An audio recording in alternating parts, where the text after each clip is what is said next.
আসসালামু আলাইকুম। আশা করি সবাই ভালো আছেন। তো বাংলা একটা প্রবাদ আছে বা আঞ্চলিকভাবে একটা কথা বলা হয় যে গরিবের বউ সবার ভাবি। আপনারা যদি বাংলা সিনেমাগুলো দেখে থাকেন তাহলে দেখবেন যে ওই বাংলা সিনেমায় যে অসহায় দরিদ্র কিছু লোককে দেখানো হয়, তাদের বউ অনেক সুন্দরী হয় এবং এই সুন্দরী বউয়ের কাছে ফায়দা লুটতে আসে গ্রামের মাতব্বররা। তো যতদিন পর্যন্ত তারা ফায়দা লুটতে পারে ততদিন পর্যন্ত এই সুন্দরী বউ এবং তার স্বামী যে ধরেন প্রশংসার মধ্যে থাকে, ভালো নজরে থাকে।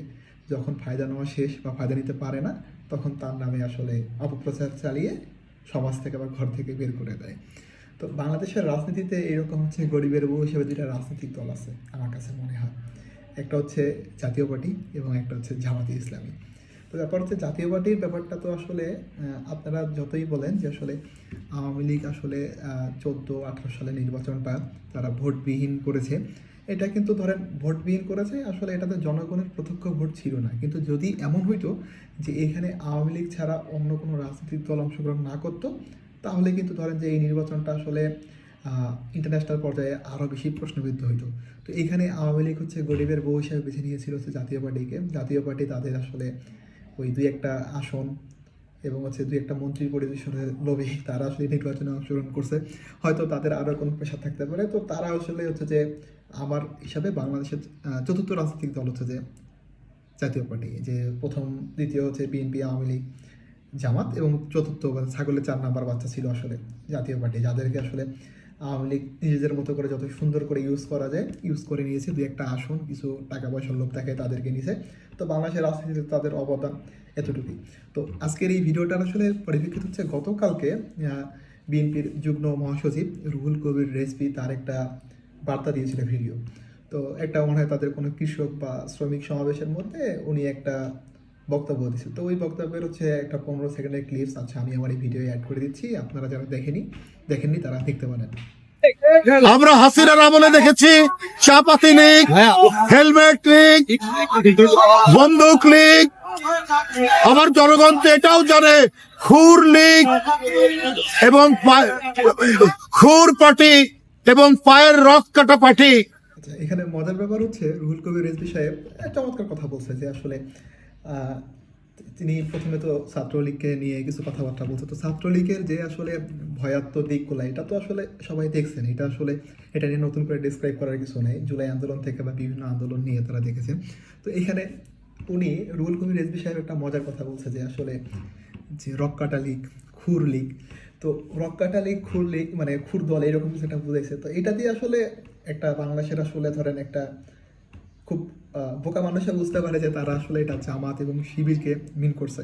তো আমার কথা হলো জামাত ও শিবিরের রাজনীতির ক্ষেত্রে তাদের যে হরাক্কাটা এইসব ইতিহাস তো আসলে এই ইতিহাসটা আসলে অতীত না। আমরা আসলে ছাত্রলীগের আসলে দৃশ্যমান জিনিসগুলো আমাদের চোখের সামনে, তাই এটা আমাদের কাছে বেশি মনে পড়ে। বাট যে বাংলাদেশের অন্যান্য দুইটা যে ছাত্র ভিত্তিক রাজনৈতিক দল আছে, জামাত শিবির বলেন বা ছাত্র দল বলেন, এদের ইতিহাস হলো খুব একটা সুখকর না সাধারণ ছাত্রদের ক্ষেত্রে।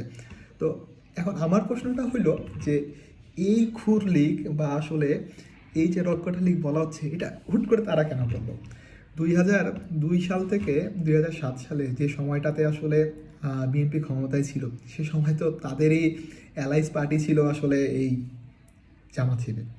তো ওই সময় তো আসলে বিএনপির মানে বেশিরভাগ আন্দোলনের ক্ষেত্রে জামাত শিবিরের আসলে ভূমিকাটা সবসময় ভালো থাকতো। তো এই জামাত শিবির তখন তাদের বন্ধু ছিল, তখন কি তাদের মাথায় আসে নাই যে তারা মুক্তিযুদ্ধের বিরোধী পক্ষ, তারা মুক্তিযুদ্ধের পক্ষে নাই, তারা রক কাটে, তারা খুর কাটে, তারা খুর নিয়ে ঘোরে? তো তখন মানে যখন নিজেদের ইউজ করার দরকার পড়ছে তখন আসলে বিএনপির কাছে এই জিনিসটা মনে হয় নাই। বাট এখন যখন আসলে এই আপনার যে জামাতে ইসলামী, তারা আসলে মানে আলাদা করে নির্বাচন করার চিন্তা করতেছে এবং তাদের আসলে এখানে রুহুল কবির রিজভী আরেকটা জিনিস উল্লেখ করছে যে আওয়ামী লীগকে ক্ষমা করে দেওয়ার ব্যাপারটা।